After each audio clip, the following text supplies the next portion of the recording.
Me parece muy bien. Eh, Les acabo de enviar un mensaje porque en el módulo anterior, ya se los escribí, hubo problemas con mi correo electrónico que termina en N, Ana María Monterón, de Montero Navarro, para que lo aclare. Y a veces se les obviaba poner la N final del nombre completo, para que, espero que no haya problema. Bueno, vamos a iniciar de una vez para no perder más tiempo. Bienvenidos todos de nuevo, bienvenidos los nuevos que están trabajando en paralelo la primera actividad, la primera unidad, la primera asignatura. Ayer tuvimos inconveniente, hoy esperamos no desarrollarla, ya vemos que no, así que esperamos que todo funcione satisfactoriamente. Eh, Vamos a iniciar la unidad 1 de las bases y fundamentos de la museología. En la gráfica están viendo una representación de museos de ciencia. El que ven a su lado izquierdo es la sede del Museo de Ciencias de Londres, uno de los primeros que surgieron. El otro lo deberíamos reconocer todos los venezolanos que estamos acá. Tenemos una invitada de Colombia, bienvenida, que es el Museo de Ciencias de Caracas. En la parte izquierda baja tenemos al fondo lo que es el Museo Diocesano, y este que es reconocido por su pirámide, que es el Museo del Louvre. Museos de ciencia, museos de arte, uno religioso, otro diverso. Bien, vamos a iniciar la actividad para que veamos la siguiente, la temática que vamos a ver durante toda esta jornada del día de hoy. Tiene que ver cómo la cultura es nuestro fundamento, ¿no? Para crear y para desarrollar y mostrar. Vamos a tratar algunos conceptos y definiciones básicas. Vamos a ahondar en lo que es el objeto, en lo que son las colecciones, los conceptos de bienes del museo. Algunos de ustedes ya más o menos los conocen, de los museyón hasta la pinacoteca, lo que es el museo actual, las discusiones que se están dando sobre lo que debe ser el nuevo museo, pero vamos a hacer ciertos recuentos históricos sobre todo lo que son su origen en el museo como tal de arte y el de ciencias, que en este caso se inicia con el Gabinete de Curiosidades hasta llegar a lo que es hoy, y lo que es un poco la filosofía y epistemología de la museología como una ciencia de la información. Las imágenes que observan es el montaje de, bueno, cómo la gente se vuelve loca tomándole fotografías a la Gioconda, hasta el punto que hubo que colocarle una lámina de cristal para protegerla de los flash y demás, porque aunque se dice que no se deben tomar fotografías, ya vemos cómo se viola esa norma con nuestros modernos celulares. Y lo que ven en la parte de abajo es la tortuga gigante que se encuentra en Coro, en el Museo José María Cruxen. Estupendemos gigante, es una de las tortugas más grandes que se han conseguido a nivel mundial, y de la cual hay réplicas en Japón, en Alemania y en Suiza y en otros países europeos, y no sé si en Estados Unidos, honestamente. Bien, iniciemos nuestra temática de hoy hablando sobre cómo el ambiente pues se constituye en el entorno de toda cultura. Las imágenes nos llevan a espacios desérticos, montañosos, de sabana, donde las comunidades que allí conviven, tanto vegetal como animal, incluido por supuesto nosotros los humanos, desarrollamos nuestra existencia. Y cito de Bellarraín este concepto que dice que la cultura es un término globalizador, pues incluye todo aquello que la humanidad ha incorporado de la naturaleza, por supuesto, para dominarla, transformarla, establecer esas relaciones sociales que pueden ser acertadas o desacertadas, y él plantea que ellas En tal caso genera respuestas a los interrogantes que tiene el humano sobre su entorno, sobre su visión del entorno. Y un ejemplo es cómo el ser humano ha logrado a través de la agricultura desarrollarse, ¿verdad?, ante la naturaleza. Este pensamiento que lo desarrolla Castillo nos lleva a definir que el humano es siempre un portador de valores culturales, pues crea para satisfacer necesidades. Primero, su necesidad de comida, de abrigo, de sobrevivencia en general, nos ha llevado como humanos a desarrollar acciones según el entorno en el cual nos desarrollemos. Por eso se nos dice que la cultura ambiental es la manera como los seres humanos nos relacionamos con el medio ambiente, cómo nos establecemos una relación, algunas veces simbióticas, otras no.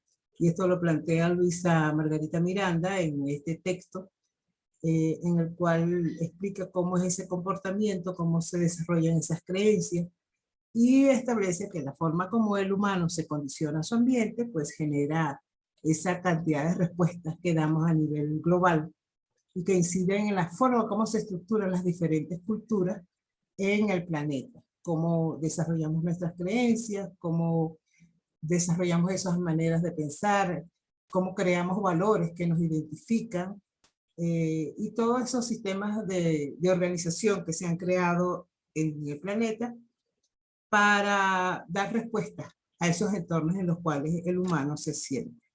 A la siguiente lámina, por favor, Víctor.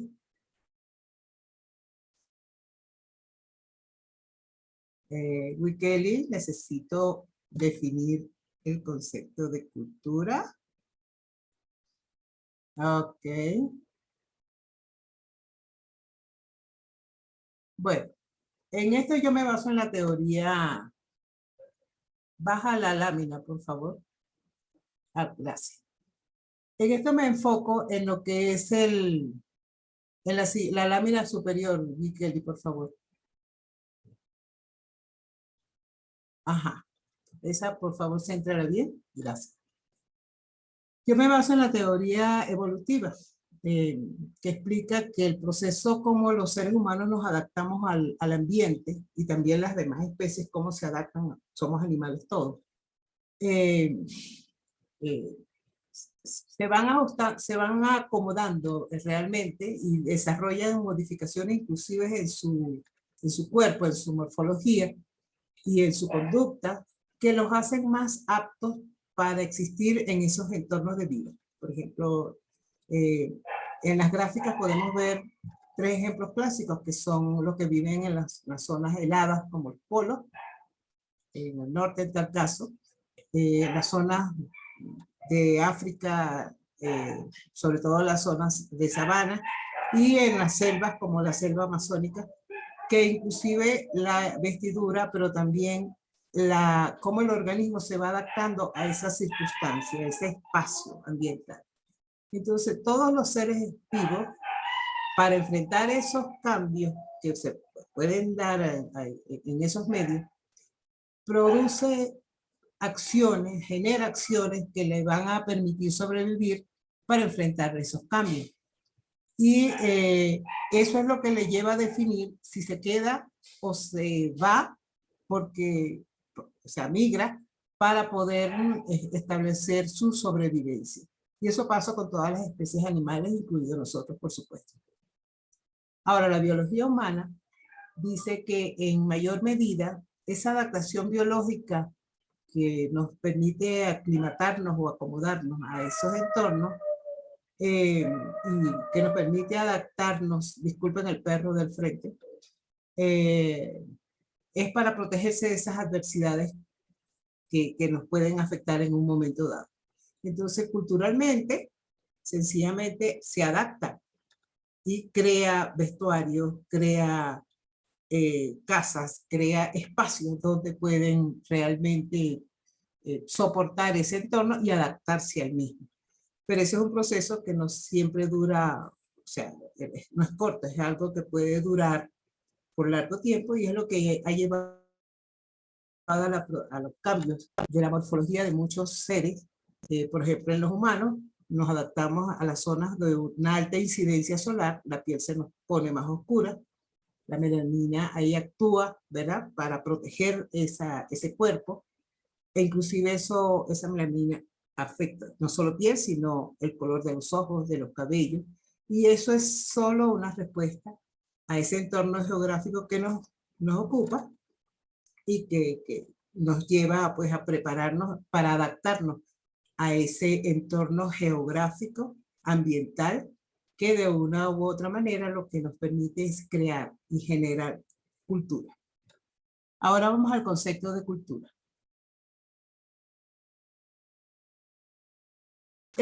El concepto de cultura, como tal cultura, fue en el siglo XVIII.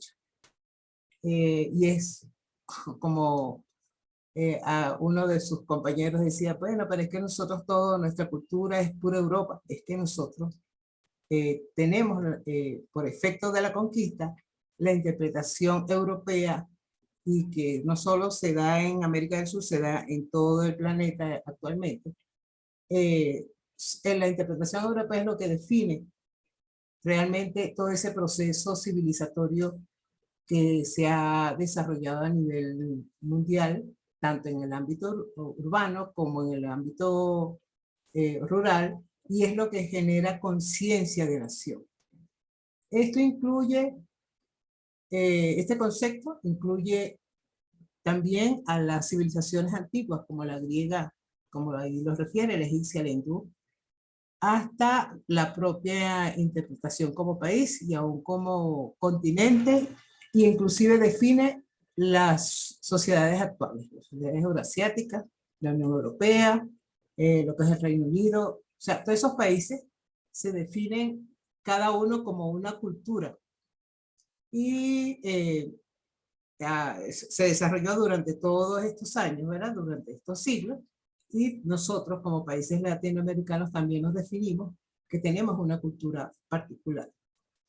Y inclusive esto lleva a la conformación de sociedades que no han poseído territorios que conforman naciones, como por ejemplo la judía o la gitana, que son grupos humanos realmente que durante mucho tiempo, y algunos inclusive hasta el presente, como la gitana, no tienen territorio.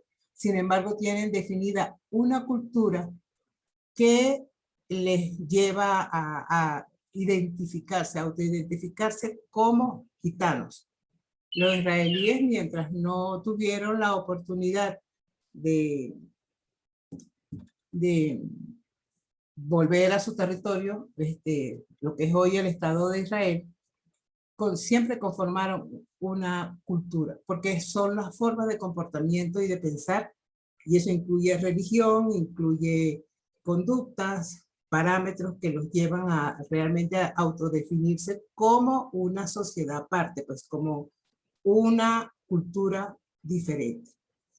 En este sentido, entonces, la cultura la definimos como un conjunto de manifestaciones del espíritu de un pueblo, fruto de su historia, y por eso se dice que no es necesariamente de un entorno geográfico, en cuanto a que estas manifestaciones han construido la identidad de ese pueblo y lo ha constituido como ser colectivo, siendo en última instancia su cultura afirmada como una realidad colectiva. Toda la población se siente identificado con ser de esa sociedad. Esto lo establece García Morales. Este concepto entonces define a la cultura como un sistema de conocimientos que nos proporciona un modelo de realidad a través del cual damos sentido a nuestro comportamiento, y este sistema está formado por una cantidad, un conjunto de elementos interactivos fundamentales generados y compartidos por el grupo al cual identifica, por lo que son transmitidos a los nuevos miembros, pudiendo ser eficaces en la resolución de los problemas, algunos efectivamente, otros no. Luis Kelly, por favor, la siguiente lámina. Muy bien. Entonces, Este concepto de cultura, vamos a ir hilando conceptos que están muy correlacionados, algunos de ustedes ya los manejan, en este caso son los que yo estoy planteando. Del concepto de cultura nos lleva a otro que no es menos importante, que es el de identidad, porque yo me identifico con una cultura. Y en este ámbito se dice que la cultura es aquella que establece un sistema de referencia a partir del cual las comunidades definen su identidad grupal. Nos identificamos latinoamericanos porque tenemos ciertos elementos que nos identifican. Pero mi identidad no necesariamente, aunque estoy dentro de esta cultura, tengo una especificidad con el entorno más inmediato, que es de repente mi país, el entorno en el país y dentro del país las regiones. Pero esa identidad es la manera como yo realmente me asimilo a esa comunidad y nos hace eh, crear y asumir valores y expectativas que se asocian a ese grupo cultural o étnico al que una persona pertenece. Entonces esto nos lleva a compararnos con otros grupos que son diferentes. Y lo que tenemos, uno de los problemas que tenemos ahora es que tenemos que entender que esas características que nos diferencian y que enriquecen al colectivo humano es lo que es un precedente porque nos lleva a determinar, a identificar esas sociedades que a veces son multiculturales y plurales porque se interrelacionan, pero también aquellas sociedades que se mantienen sesgadas dentro de su propia forma de conducirse. Bien, a pesar de lo extenso que esto puede llegar a ser, hay un momento en que todos esos elementos confluyen y nos lleva a identificarnos y a crearnos, ¿verdad? Todos esos elementos que de alguna manera nos constituyen nuestro patrimonio. Todos esos elementos que de alguna manera nos diferencian y también nos pueden unir a otros en ese sentido. Si ustedes ven, son la diversidad de tradiciones y costumbres que se dan en diferentes pueblos, inclusive de una misma región, son elementos identitarios, pero todos ellos constituyen de alguna u otra forma un patrimonio de toda una región, de todo un entorno. La siguiente, Wikeli. Gracias. Entonces, patrimonio, está de más que les hable mucho de este concepto, porque es el legado. Lo hay natural y natural, y ambos pueden ser tangibles e intangibles, y ese es un concepto para nosotros súper conocido. Creo que no tengo mucho que ahondar sobre el tema, pero sí en la siguiente, porque es que vamos a hablar ya entonces de los elementos que realmente se conforman dentro de ese patrimonio que son los objetos. Entonces, vamos a definir el término objeto. Por favor, Miguel. Gracias. Bien. ¿Qué es el objeto y de dónde surge? En todas las culturas siempre ha existido el deseo de guardar esas cosas, esos corotos, como decimos en Venezuela, o esas formas de conducirnos, pero que de alguna manera nos identifican con ese espacio familiar o el de los amigos, el social. Esa esencia es fundamento para lo que hoy conocemos como museografía, que según Luis Alfonso Fernández, surgió antes inclusive que existiera el museo como centro de acopio de esos objetos, que después fueron adquiriendo ese valor para propios y para extraños. El objeto, según la ontología filosófica de Mario Bunge, se indica que debe ser o una cosa, o sea, un elemento físico que nosotros podamos tocar, o una construcción, un constructo, una teoría, una idea. Esas dos cosas se definen como un objeto. O sea, puede ser un objeto físico o abstracto. Eh, pero, dice él, ningún objeto puede por sí mismo ser ambas cosas. O sea, no puede ser necesariamente físico ni necesariamente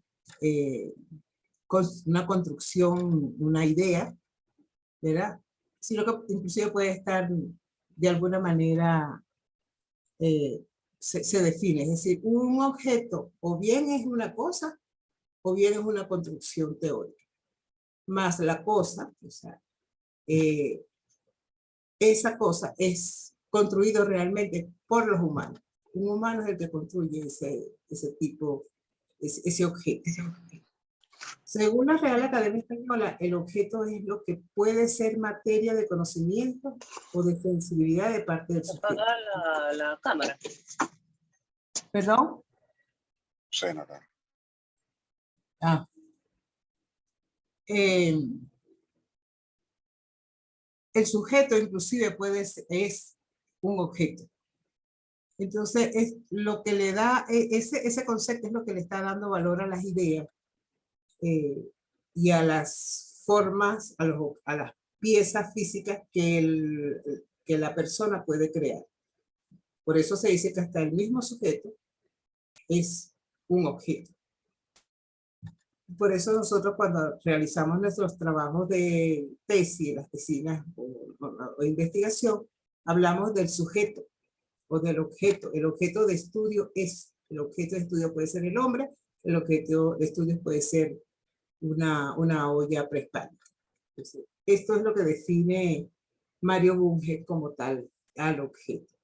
Entonces las esculturas, todo el arte, la poesía, todos esos elementos que conforman el objeto forman a su vez el patrimonio, forman un patrimonio.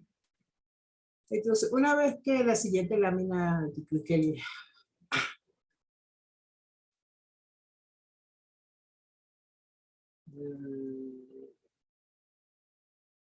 sonido hay para todos, creo.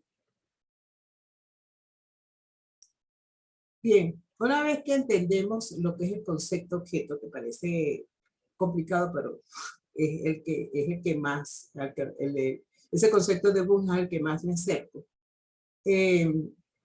Este concepto conforma, todos esos objetos van a conformar un patrimonio y nos podemos centrar entonces al definir lo que es patrimonio, elementos que forman parte del mismo, que es el arte, por ejemplo. Y el arte como modelo clásico de apreciación cultural, ¿verdad? Esos objetos forman, de acuerdo a sus funciones, adquieren un valor que realmente su funcionabilidad les permite realmente ser destacado y ser seguido y ser realmente apreciado por todas las sociedades que han existido, todos los grupos humanos que se han conformado como pueblos, como nación. ¿Alguien no tiene sonido de audio? Wikileaks, no sé qué problema habrá por allá. Bien, ahora vamos a definir lo que es la concepción de arte. Ha tenido bastante evolución. Para empezar, en el pasado, en el arte, la pintura, por ejemplo,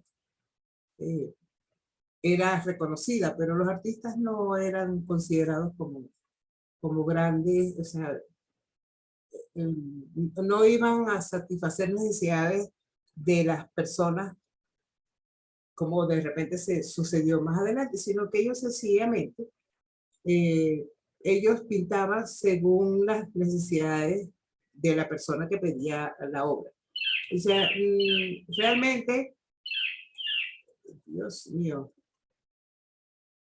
en muchas ocasiones se pedía que el artista tuviera capacidad de desarrollar una buena obra, más que él tuviese un ego que lo definiera diferente, ¿no?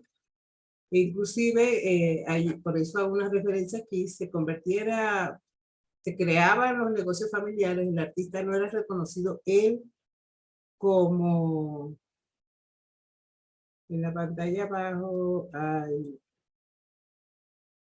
conectar sonido. Sí, el problema de los sonidos lo tiene la persona que está indudablemente no ha podido conectarse bien. Pero vamos a seguir los que estamos acá. Bueno, decía que la concepción de arte sufrió a lo largo de los años un cambio, ¿no? Para empezar, en el pasado no se consideraba que los artistas expresaran ellos sus sentimientos. Simplemente se buscaba por la técnica, por la calidad artesanal que tenía esa persona. Y el ejemplo que cito acá es de Tintoretto, que era un negocio familiar y su hija era también excelente pintora y desarrollaba las obras que le exigían a su padre, firmada por Tintoretto, pero era ella quien lo hacía. O sea, era la familia Tintoretto en tal caso la que ofrecía esa obra, que eran encargadas. Y estas obras se resguardaban en las que denominaban las pinacotecas. La pinacoteca viene de pinacoteca o depósito de tablas pintadas. Las pinacotecas se colocaban por lo general en la parte anterior a los templos griegos, de la cultura griega, y donde se pintaban en tablas de madera dioses o hechos importantes de la sociedad, guerras, etcétera, y eran colocados en la entrada de los templos. Y a eso se denominó pinacoteca. Y realmente la traducción literal es depósito de tablas pintadas. Eso es lo que significa pinacoteca.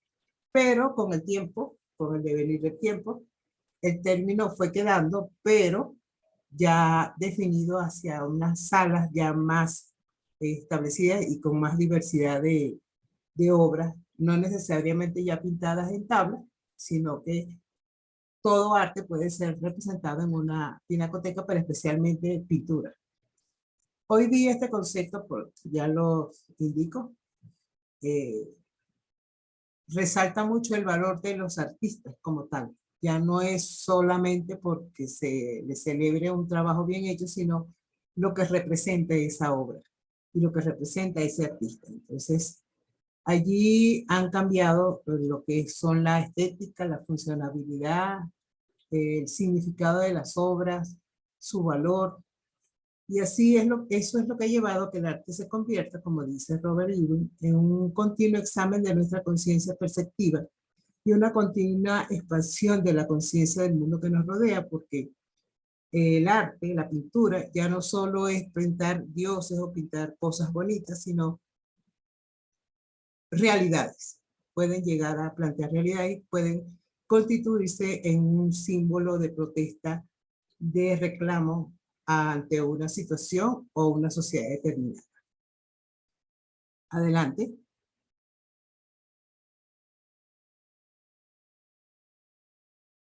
Ok. Entonces, como señalo acá, el arte ya no es solo una cosa bonita para ver, sino que se constituye, es una forma de expresarse. Ya el ser humano que se ocupa de pintar, en tal caso los pintores, ya no solo pintan por cuestiones que sean algo estético o bonito o provocadora, sino que también es una forma de expresión para que generar en quien ve la obra alguna reacción, una emoción, un sentimiento. También pues por eso el arte en estos tiempos especialmente se ha convertido también en una herramienta de protesta. Si ustedes recuerdan algunas obras como por ejemplo el Guernica de Picasso, es una forma de expresarse ante una situación de guerra, de violencia que destruye pueblos. Y así sucesivamente, no solo ya es el cuadro como la alegoría La Primavera de Botticelli, que está en un museo, sino también la calle puede constituirse en un espacio para exponer un pensamiento, un deseo popular de protesta social inclusive. Entonces, eso refleja también la personalidad del artista, que ya entra también en la obra, lo que son sus miedos, lo que piensa, lo que ya el artista se genera como un ser que expresa las condiciones, las sociedades de sus sociedades.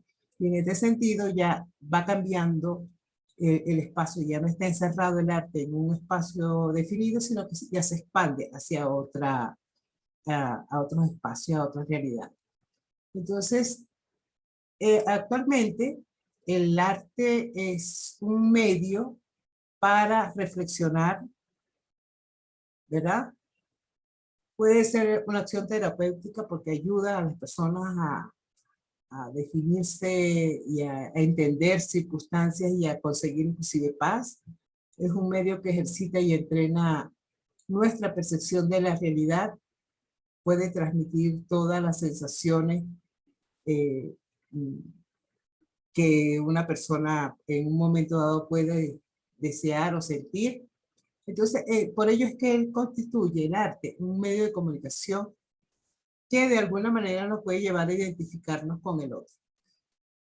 Y en ese sentido, el arte desarrolla en estos tiempos sobre todo un arte de influencia política, económica, social y en el plano económico se convierte en un determinante de estatus porque surgen los coleccionistas que siempre han existido, pero sin los coleccionistas que impulsan al artista a crear, no hay arte. Es algo que tenemos que estar claros, sobre todo en estos tiempos. Y esa acción de colectar, que fue lo que generó el surgimiento del Museyón y otros espacios donde los antiguos y actualmente pues acumulan obras creadas por otros artistas, también se apropiaban ante situaciones de guerra, lo estamos viendo inclusive en las últimas guerras de Irak, o ya se los comentaba la vez pasada, o la última de Ucrania, como uno de los sitios donde mejor se apropian de esos bienes son los museos, a los cuales desvalijan y o destruyen o se llevan las obras como trofeos de guerra, o también porque se lo compran a sus creadores directamente.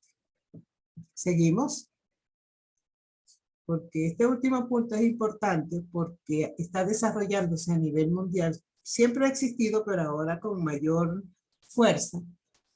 Si en el pasado había una manera de calificar y hacer y representar la realidad, es decir, la compra de o el patrocinio de artistas, como pasaba en el Renacimiento, para crear obras en una colección como lo que se daba en ese entonces. Últimamente se ha notado un notable acaparamiento de arte en manos realmente se está cerrando más ese mercado y pocos son los que pueden llegar a absorber y a alcanzar, tomar esas obras para hacerlas más difundidas en el colectivo. Ya en el Renacimiento las obras reposaban en los palacios y en las galerías personales, pero algunas de ellas estaban abiertas a determinado público. Pero ahora a veces solo está cerrado a un círculo sumamente cerrado, ¿verdad? De personas muy allegadas a quienes compran esas piezas, que inclusive ni los dueños a veces la pueden ver porque las compran ya como valor económico y las mantienen en bóvedas cerradas y solo las abren si acaso para su entorno familiar o un grupo de personas, y esas obras proliferan sobre todo en subastas y en galerías, y lo que después nos hace que llegue un momento dado solo vamos a conocerlas si acaso por gráficas. Pero la obra como tal es difícil poder acceder a ella para verla como valor patrimonial de una sociedad. Entonces, aparte de eso, tenemos el problema del robo de obras de arte por encargo, que ha llevado a la desaparición de obras que deben estar en alguna bóveda de algún multimillonario en Europa, en Rusia, en China, que no sabemos dónde está. Ya sabemos lo que pasa con el marfil, cómo se acaban los elefantes en África para llevarse el marfil y construir, elaborar a través de ello piezas de arte que solo un grupo muy selecto las toma para sí.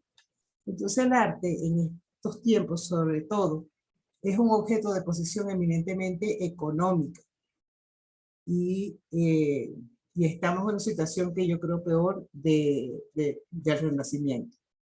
Estas dos obras que les presenta acá, de Picasso, que las robaron y apareció en Rumania, o este Salvatore Mondo de Leonardo da Vinci, que aparentemente está en el Louvre de Abu Dhabi, en los Emiratos Árabes, son piezas que inclusive no tienen que ver con esas culturas, pero ya ella tiene un valor por sí misma, del plano económico, que definitivamente para la sociedad a la cual fue elaborada esta obra, o que puede identificar con esta obra, ya no la tiene sino en láminas, como la estamos viendo acá, a través de fotografías que se tomaron en un tiempo, pero que la pieza como tal no se sabe dónde está.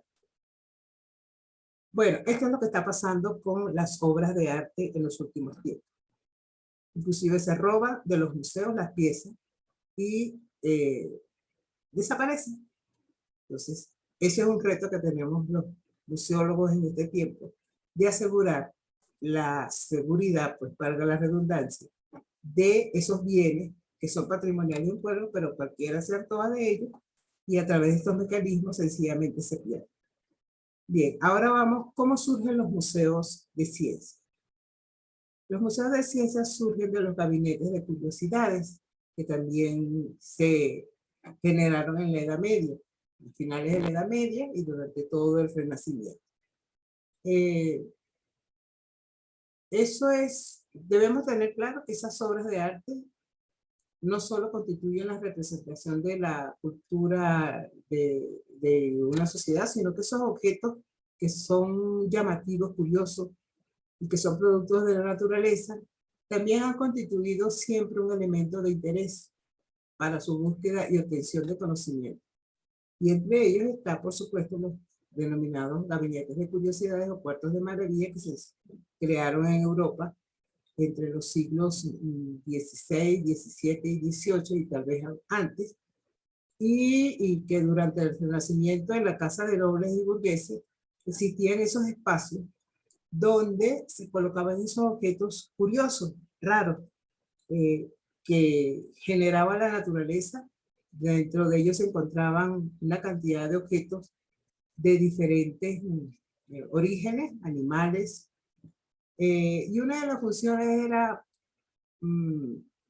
hacerle descubrir el mundo, pero eran muy cerrados, realmente eran poco llamativos. Tenían a veces a un personaje vestido como de payaso que servía de guía y mostraba todas esas maravillas de fósiles, inclusive tratando de explicar una existencia que ellos en ese momento inclusive no conocían, pero que los llevó a desarrollar actividades de investigación y buscando descubrir realmente el origen. Acuérdense en la teoría que vimos en la clase pasada, todas esas ideas que empezaban a fluir, donde ya no todo era creación divina, sino la creación humana, ¿verdad?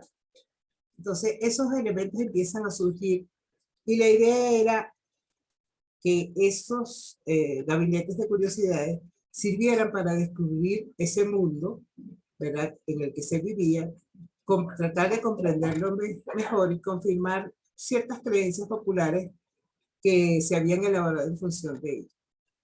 Lo interesante es que ellos, esos gabinetes de curiosidades, elaboraban catálogos, ¿verdad?, ilustrados, que permitía difundir en los científicos europeos esos elementos, y fue de mucha importancia en el desarrollo de la ciencia moderna para poder estudiar lo que luego serían disciplinas como la biología, la geología, la mineralogía, o sea, es decir, todo lo que son las partes de ciencia que tiene que ver con la espeleología, que tiene que ver con esos objetos, esos huesos esas piedras que llegaban y que no tenían conocimiento de la misma, pero les permitía estudiar.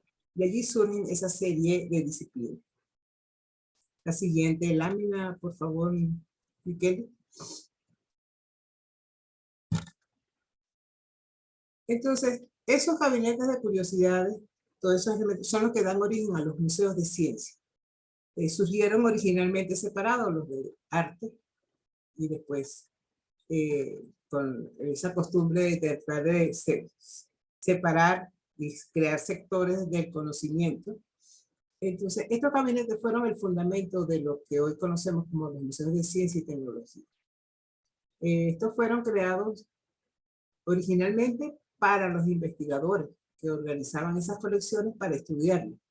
Y tenía que ver con elementos de historia natural y todas esas muestras de minerales terrestres y especialmente aquellos que caían del espacio fueron objetos de estudio entonces. Esto apenas increíble, pero la transformación de los gabinetes de curiosidad a museos de ciencia apenas surgió realmente para hacerlo accesible a todo público, casi a finales del siglo pasado, 1980. Cuando en Francia, necesitados de impulsar el conocimiento científico, empezaron a crear estas áreas para que la comunidad, especialmente los jóvenes, que necesitaban formar realmente científicos en su país, les llamaran la atención y les quedaron esos centros, ¿verdad?, de divulgación para que se estimularan y se inclinaran hacia el estudio de la conservación ambiental, de la ciencia en general, de la tecnología. Y en estos tiempos están utilizando inclusive las tecnologías como las de inmersión, que permite estimular aún más este interés, pero que esta técnica está siendo extensible también en otras áreas del conocimiento y del arte. Esos elementos empezaron a surgir gracias al museo esos gabinetes de curiosidad que dieron origen a los museos de ciencia, y por eso es que hay más museos de arte que museos de ciencia. En algunas partes ya están empezando a generar una simbiosis de ambos, porque de alguna manera consideran que se correlacionan uno con otro. Entonces vamos a la siguiente lámina, donde están los museos de ciencia y arte o museos de arte y ciencia. ¿Cómo vamos a definir esto? ¿Ciencia y arte en los museos o museos de ciencia y arte? La ciencia y el arte, como aquí lo cito, han ido de la mano desde hace siglos. En el Renacimiento, Leonardo da Vinci fue un científico y también muchos artistas del Renacimiento fueron las dos cosas. Y esa relación se fue perdiendo en el tiempo y se está estableciendo en estos momentos la necesidad de un diálogo entre estas disciplinas, porque unas realmente y las otras están relacionadas. En las últimas décadas se ha producido realmente una revolución en las ciencias con la explosión de las tecnologías genómicas, lo que es la física cuántica, lo que son los problemas del cambio climático, la inteligencia artificial, la robótica, el desarrollo de las telecomunicaciones que nos permite, por ejemplo, en este momento comunicarnos. Todos esos elementos están haciendo efecto también en el museo. Las artes han seguido un camino parecido, porque están reflejando el mundo, aunque de diferentes perspectivas y técnicas. También están aplicando la ciencia en la hora de crear. Esto lo dice en esta link de informática que pueden conseguir en la computadora a través de las redes, donde se explica cómo el arte y la ciencia están volviendo a fusionarse. De hecho, siempre lo estuvieron, pero ahora es cuando se está empezando a destacar, y eso es importante conocerlo, porque los museos deben ir hacia esa simbiosis. Ese es mi criterio personal, pero que tenemos que tomar en cuenta. La siguiente, Kelly, por favor. Creo que ya estamos por terminar. Kelly, la siguiente lámina, preferiría yo manejar esto directamente. Esperemos que Kelly. Compartir. ¿Será que se le da compartir? Bueno, estos elementos nos llevan a un reenfoque de, como les decía, de la gestión museológica. Hay que ampliar los alcances porque ya no estamos hablando de objetos precisos, sino de del conjunto de objetos, tanto culturales como naturales, que conforman el patrimonio. Entonces estamos hablando de patrimonio. Y en este sentido,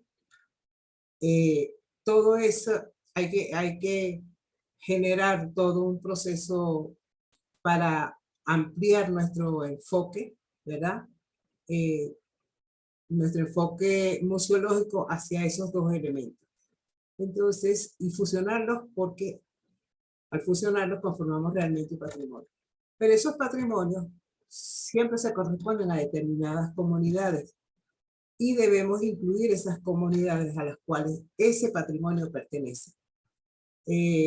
Entonces, se nos van a hacer un poco más complejas nuestras funciones, pero la idea es que sean realmente guías de los procesos que deben poner en valor y dar acceso a esas comunidades a la memoria cultural, a la valoración de sus recursos patrimoniales, tanto naturales como culturales que les son propios, y a que asuman un mayor nivel de conciencia en el uso responsable de estos recursos y, por supuesto, que haya una incidencia directa en la salvaguarda de su patrimonio integral sobre su entorno y ante las fuerzas políticas económicas que puedan ir contra ese patrimonio.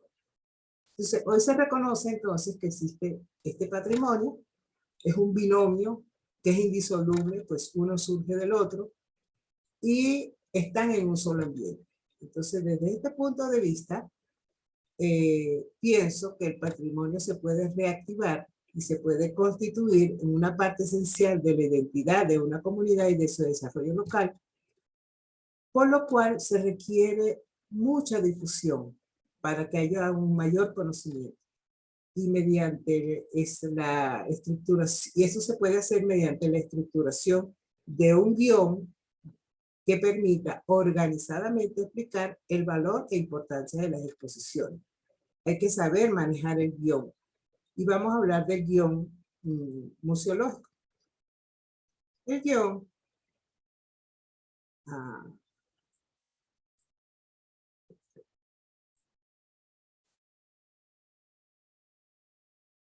nosotros se nos ha satanizado mucho la Segunda Guerra Mundial, pues verá, se cometieron atrocidades en ese entonces.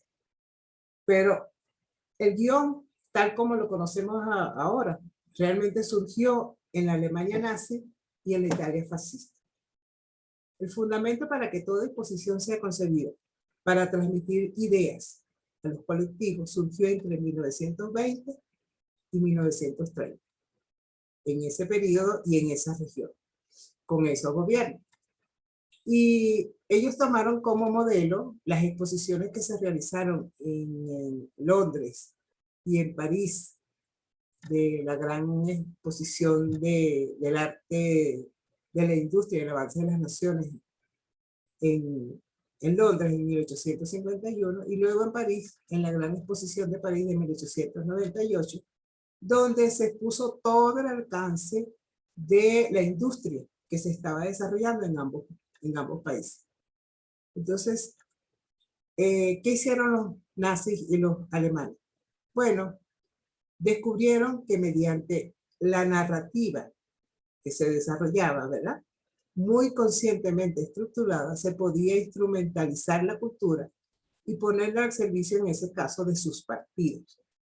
Estas láminas son tomas de, esta es una representación, la parte de abajo, de lo que, cómo ellos promovían el desarrollo de la organización nazi. Y arriba es una campaña que desarrolló el partido nazi contra el arte moderno que se estaba surgiendo en Europa, donde estaba Picasso, Dalí, o sea, todos esos, sobre todo Picasso, en la Segunda Guerra Mundial, y de todos esos pintores que realmente revolucionaron el arte en Europa en ese entonces, porque ellos consideraban que eso era un arte degenerado. Y en ese sentido, crearon una exposición sobre el arte degenerado para burlarse de esos artistas que, bueno, pasó la guerra y su obra sigue, porque es una creación que realmente es valorada en todo sentido. En tal caso, los nazis y los fascistas entendieron que se debía partir de un objetivo, una planificación y un diseño de la idea central de lo que ellos querían difundir para dar a conocer ese tema, desarrollando un proceso informativo donde se exaltaba el ideario totalitario y de superioridad racial que ellos esperaban reconocieran todos sus pueblos. Este fundamento, después de la guerra, porque realmente esa es la raíz de nuestro guión, pero copiado luego de la derrota de ambos países en 1945, fue perfeccionado en Estados Unidos especialmente, y es el que se mantiene vigente hasta ahora, pues toda exposición debe tener un principio, un desarrollo y un final o síntesis, ¿verdad? Para transmitir e instruir al público en el tema, bien en arte o ciencia o tecnología. ¿Ya? Cómo organizar el discurso para que pueda ser entendible y pueda ser la ciudadanía, los que asistan, puedan ser informados sobre el tema. Bien. Esto nos lleva a que tengamos que abordar entonces de la museología, cuál es su filosofía y su epistemología, porque la museología se constituye en una ciencia de la información. Vamos a definir estos pequeños conceptos. Filosofía, según su etimología, proviene del griego philos, amor, sofía, sabiduría. En tal caso es el estudio de las ideas, temas diversos como el conocimiento, la mente, la conciencia, la ética, el lenguaje, la belleza, la moral y la finalidad de la vida. Eso es lo que se define como los estudios de la filosofía.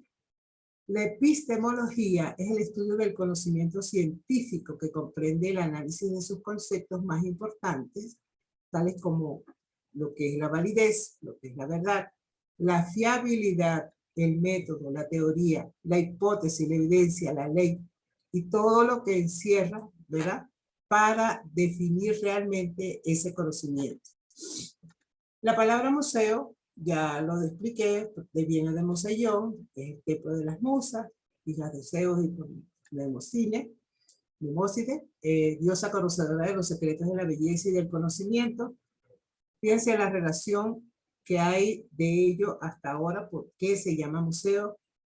Y las musas eran las patrocinadoras de las artes y también de alguna manera de la ciencia, porque Urania era la diosa de la astronomía y todos los demás, bueno, el arte, el teatro, la danza, todas esas musas de alguna manera protegían esas expresiones del arte humano.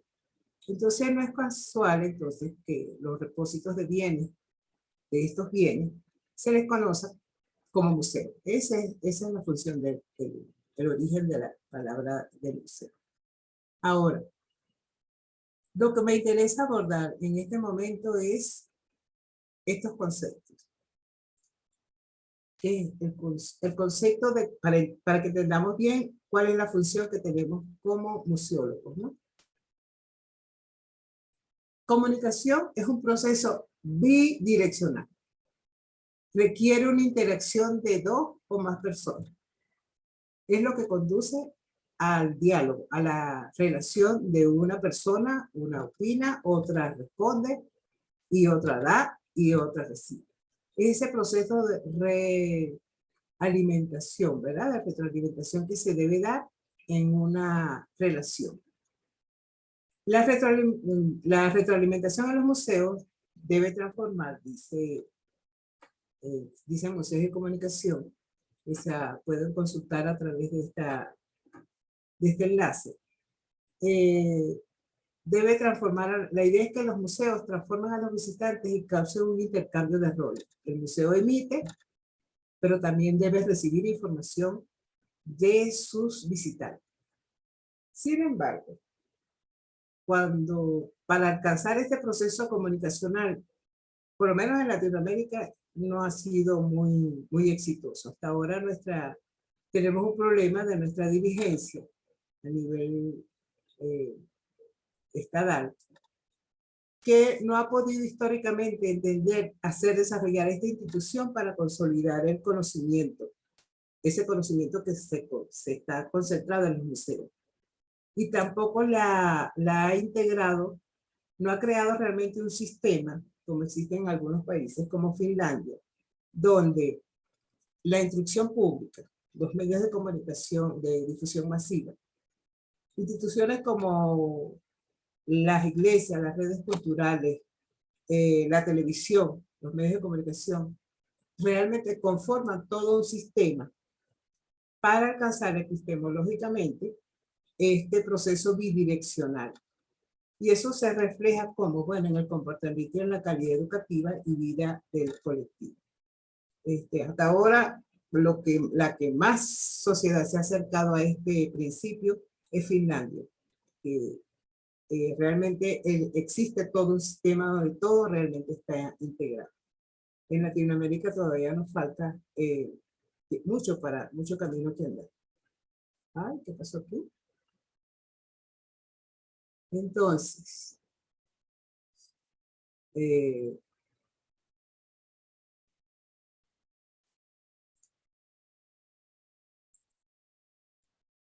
bueno, no sé qué dice. Estaba en el proceso bidireccional. Vamos no puedo bajar. Hice algo por aquí que no sé qué fue. Ajá, te agradezco. Ok. Lo que sí tenemos y tenemos que apoderarnos de ello es de apropiarnos del proceso de la información. Porque la información, que es un proceso unidireccional que ayuda a difundir un hecho o conocimiento, cuando se produce, tenemos como clásicos los medios de comunicación, el periódico, la internet, televisión, los libros, el cine, la radio, etcétera, ¿verdad?